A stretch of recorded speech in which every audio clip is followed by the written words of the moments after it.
आज हमारे पास एक बहुत इम्पोर्टेंट स्टोरी है जो हमने आपके साथ शेयर भी की, बल्कि अच्छा चलें। वॉशिंगटन पोस्ट की एक स्टोरी आई है, इन्वेस्टिगेटिव रिपोर्ट मोर ऑफ और जिसमें कि उन्होंने वो वाले कंसर्न जो पाकिस्तान हाईलाइट करता रहा है काफ़ी टाइम से, उन्हें कंफर्म किया है कि यूएस जो एमिनेशन है जो अफगानिस्तान में छोड़ा गया था विड्रॉल के टाइम पे, वो पाकिस्तान में दहशतगर्दी के लिए इस्तेमाल हो रहा है और टीटीपी भी उसको इस्तेमाल करी है और बीएलए भी करी है। What are the details about that? Detail story के बारे में या जो हो रहा है पीछे उसके बारे में? दोनों शेयर करें। पहले आप देखिए, हमें स्टोरी का भी बता दें और उसके बाद आप हमारे साथ स्टोरी का बैकग्राउंड तो भी थोड़ा शेयर आपने करें। बता ही दिया है ना, स्टोरी पे बात कर लेते हैं। लेकिन पर्दे के पीछे काफ़ी कुछ चल रहा है। कल हमने बात की थी कि यूएस कांग्रेसमैन जो यहाँ पे आए हुए हैं ये वही हैं जो इमरान खान के हक में ट्वीट्स किया करते थे। इनमें से दो तो वही हैं। लेकिन पाकिस्तान की इनके साथ बातचीत चल रही है और उसके पीछे आपने देखा वॉशिंगटन पोस्ट एक बहुत बड़ा पुराना अखबार है अमेरिका का, वॉशिंगटन से निकलता है। और ये वो है जिसने ट्रंप को अपोज करने से इनकार कर दिया था इलेक्शन कैंपेन में। तो इससे आप समझ सकते, और ये अमेज़ॉन ने ख़रीद भी लिया है। अमेज़ॉन का जो मालिक है वो ट्रंप का दोस्त है। तो ट्रंप के दोस्त के अखबार में ये खबर छपना जिससे ये पता चले कि पाकिस्तान के अंदर जो इस वक्त जंग जारी है बलूचिस्तान और खैबर पख्तूनख्वा में, और उसके पीछे वो अमरीकी हथियार हैं जो तालिबान के साथ माहदे के बाद अमरीकी फ़ौज विड्रॉ करते हुए छोड़ गई थी, और तालिबान वो हथियार टीटीपी को और बीएलओ को बेच रहे हैं सस्ती कीमत पे। और ट्रंप ने आते ही ये कहा था कि अफगानिस्तान वो हथियार हमें वापस करे। तो अगर आप इन कड़ियों को मिलाएं तो वो जो वहाँ पाकिस्तान के खिलाफ मुहिम चल रही थी ना अमेरिका में, वो जो आप बिल की बात करती हैं बॉब विल्सन के और सारे, वो मेरा ख्याल है सारी जो एफर्ट है ना वो सारी दम तोड़ गई। और पर्दे के पीछे ये हो रहा है कि अमेरिका और पाकिस्तान के ताल्लुकात जो हैं वो बेहतरी की तरफ जा रहे हैं। वाशिंगटन पोस्ट की आज की स्टोरी में जो डिटेल है ना उसमें ये अहम है कि क्या क्या हो रहा है। लेकिन वो अब आना उसका इन्वेस्टिगेटिव रिपोर्ट का पूरा उनको यहाँ घूम के फिर के जाके वहाँ लिखना, मेन स्टोरी बनाना, इस वक्त जब ट्रंप इक़्तिदार में है, ट्रंप के दोस्त का अखबार है वो, तो ये बड़ी अहम है। ये बड़ा अहम इंडिकेटर है इस बात का। और साथ मैंने आपको बताया कि यूएस कांग्रेसमैन जो यहाँ पे आए हैं कि पाकिस्तान ने अफगानिस्तान को वार्निंग दे दी आखिरी कि आप ये जो है तबाही पाकिस्तान में मचाई हुई है। ना सिर्फ टीटीपी ने बल्कि बीएलए ने भी, बलूचिस्तान में भी जो ये सब अमेरिकी हथियार इसमें इस्तेमाल हो रहे हैं।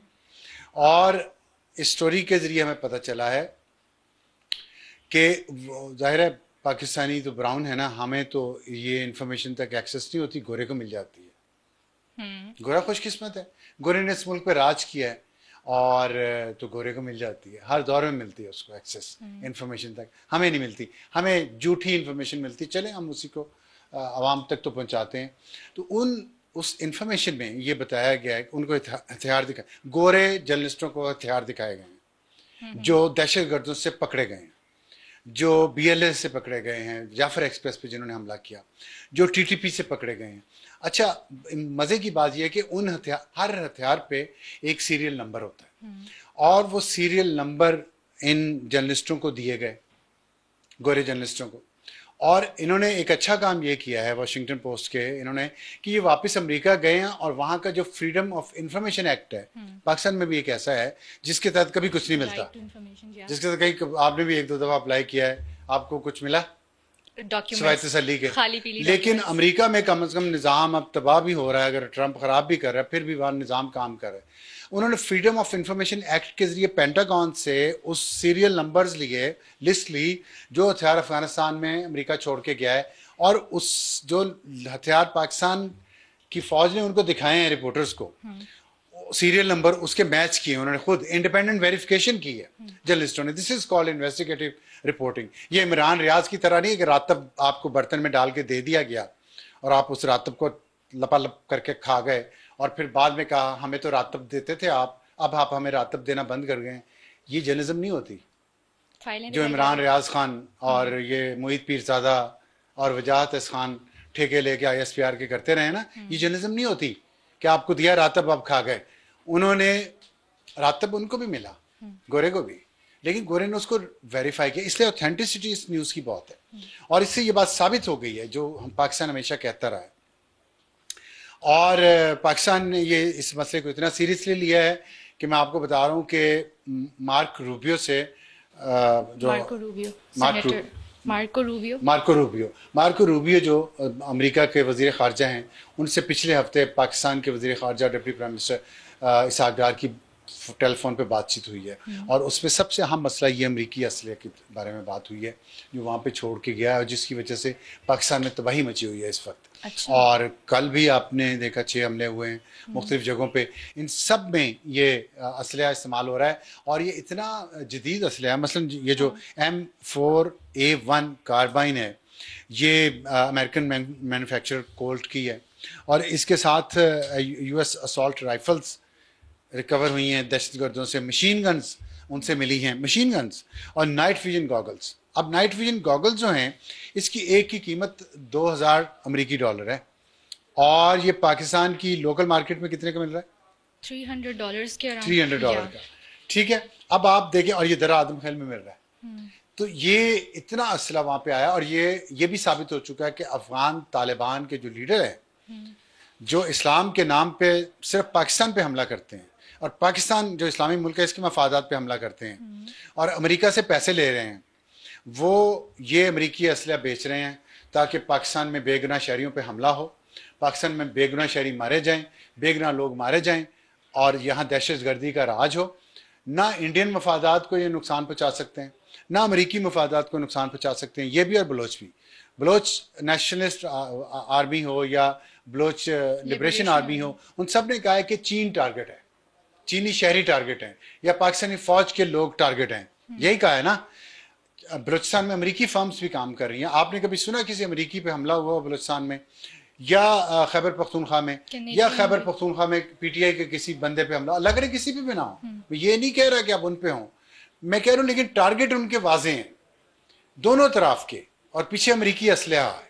तो ये जो अमेरिका और चीन की एक जंग है ना, टैरिफ वॉर है अब और ब्रांड वॉर भी बन गई है। और ये पाकिस्तान की ज़मीन, हम बदकिस्मत लोग हैं कि हमारे मुसलमान भाई जिनको हमारे एहसान नहीं, कम से कम हमारा साथ दिया जाना याद रखना चाहिए था, वो मोहसिन कुश बने हुए हैं, वो असला बेच रहे हैं, वो हराम का माल पहले अमेरिकियों से कमाया, अब अमेरिकियों से भी हराम का माल कमा रहे हैं।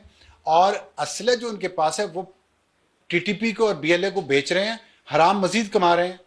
और उस हराम, वो हमारे खून, मुसलमानों के खून को बेच के हराम कमा रहे हैं। और इस पे कोई फतवा नहीं वहां पे देते। इतने बड़े मुल्ला, हर एक ने अपने नाम के साथ मुल्ला लगाया हुआ है, किसी को दीन का ना पता है। इकबाल ने कहा था ना, इन्हीं मुल्ला के बारे में कहा था कि ये फसाद फिल अर्ज हैं, ये मुल्ला जो है ना, फसाद फी सबीलिल्लाह हैं, ये इन्हीं मुल्ला, ऐसे मुल्लाओं के बारे में कहा था जो मुसलमान के खून बेचते हैं, अमेरिकियों को, दहशतगर्दों को असला बेचते हैं उनको। खैर, ये एक इतना बड़ा इशू है और इसने जो तबाही मचाई है, पाकिस्तान इस पे बहुत इस वजह से भी शॉकिंग है क्योंकि इनमें एक जो लाइन जिसने मेरी बहुत अटेंशन ग्रैब किया वो ये थी कि they could see us but we couldn't see them. ये पाकिस्तानी सोल्जर कह रहे हैं कि सोल्जर ने कह रहा है, और उसमें इतनी लेटेस्ट एमिनेशन है। देखें, उसमें ये लिखा है उन्होंने कि ये जो TTP के मिलिटेंट्स हैं, दहशतगर्द हैं, US made night vision devices night vision goggles नहीं, गॉगल्स अलग हैं। एक कार्बाइन के ऊपर एक दूरबीन लगी होती है, वो नाइट विजन उसके अंदर भी लगा होता है। तो आप सोचिए कितना वो मॉडर्न वेपन है।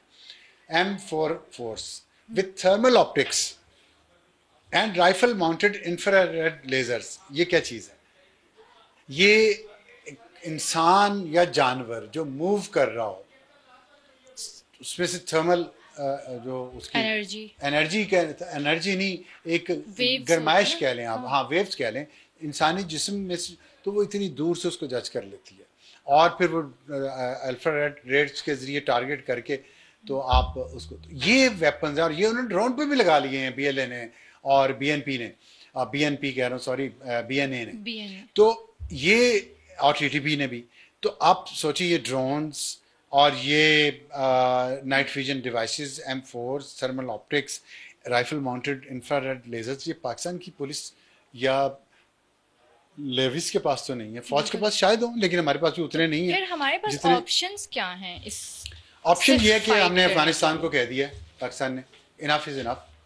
और जो हमें पता चला है कि आखिरी वार्निंग है जो आपने जाफर एक्सप्रेस पे हमले के बाद कहा भी गया है कि जहाँ भी होंगे उनका पीछा किया जाएगा और उन पे उनसे हिसाब लिया जाएगा। साथ पाकिस्तान एक बहुत डिप्लोमेटिक एफर्ट भी कर रहा है अफ़गानिस्तान के साथ, और कुछ चीज़ों पे अफ़गानिस्तान की हुकूमत ने एग्री भी किया है।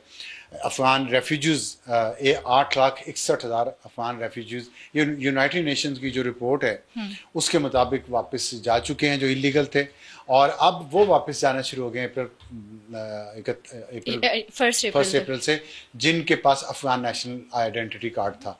तो अब उनको भी वापस, बहुत सारे जब अफ़गान वापस चले जाएंगे, अफ़गानिस्तान से इस बात पे एग्रीमेंट हुआ है, तो भी फ़र्क पड़ेगा इन वारदातों में। अब आप देखें ना, टाइमिंग देखें, आपके अमेरिका की विड्रॉल हुई 2021 में और अमेरिका की विड्रॉल हुई 2021 में अफ़गानिस्तान से, और 2021 में ही यहाँ इमरान खान की हुकूमत, जनरल बाजवा और जनरल फैज़ ने ये फ़ैसला किया कि हमने टीटीपी के लोगों को यहाँ ला के बिठाना है।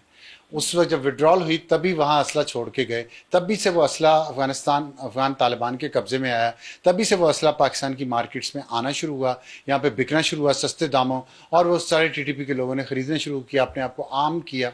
ये नज़र नहीं आ रहा था। अभी भी बैठे लोग जनरल कमर बाजवा को डिफेंड करते हैं कि नहीं नहीं वो तो करप्ट ही नहीं था, हालांकि उसके वक्त नहीं होता, वरना बहुत सारे सबूत तो दिए जा सकते हैं जनरल कमर बाजवा और उसके ससुर ने कितनी करप्शन की है। लेकिन क्या ये करप्शन नहीं भी की तो क्या ये माफ़ी उन्हें दी जानी चाहिए? ये जो पॉलिसी बना के गए हैं, और आज तक जितने यंग ऑफिसर्स और सोल्जर्स शहीद हुए हैं इस 3 साल में पिछले में, उनकी इस पॉलिसी की वजह से वो इस काबिल हैं कि उनकी इज्जत की जाए, उनका नाम एहतराम से लिया जाए, और आप उन्हें बैठ के डिफेंड करें? क्या वो इस काबिल हैं? कमर बाजवा, जनरल फैज़ और इमरान खान, कुछ खुदा का खौफ करें, बड़े ईमानदार होंगे, लेकिन पॉलिसीज भी तो देखनी पड़ती है ना। आप एक पॉलिसी से आपके इतने ऑफिसर्स और जवान इस मुल्क के शहीद हो गए। खैबर पख्तूनख्वा और बलूचिस्तान में आग लगी हुई है, मुश्किल सूरत हाल है सबके लिए, वहाँ पे सबके लिए मुश्किल सूरत हाल है, फौज के लिए भी और आवाम के लिए भी, और फिर भी आप कहते हैं नहीं कमर बाजवा तो ये था, कमर बाजवा तो वो था। ऐसे लोगों को डिफेंड ना करें। अगर ऐसे लोगों को डिफेंड करेंगे तो फिर वो जो ट्रस्ट नहीं बिल्ड होगा, फिर शुकूक व शुबहात रहेंगे दिल में कि आप की तरफ फरिश्ते हैं और दूसरी तरफ शैतान है। ऐसा नहीं है। जो गलत है, मेरी चाहे मीडिया में गलत हो, मुझे गलत कहना चाहिए। जुडिशरी में जो गलत है, जजों को कहना चाहिए, वकीलों को कहना चाहिए गलत है।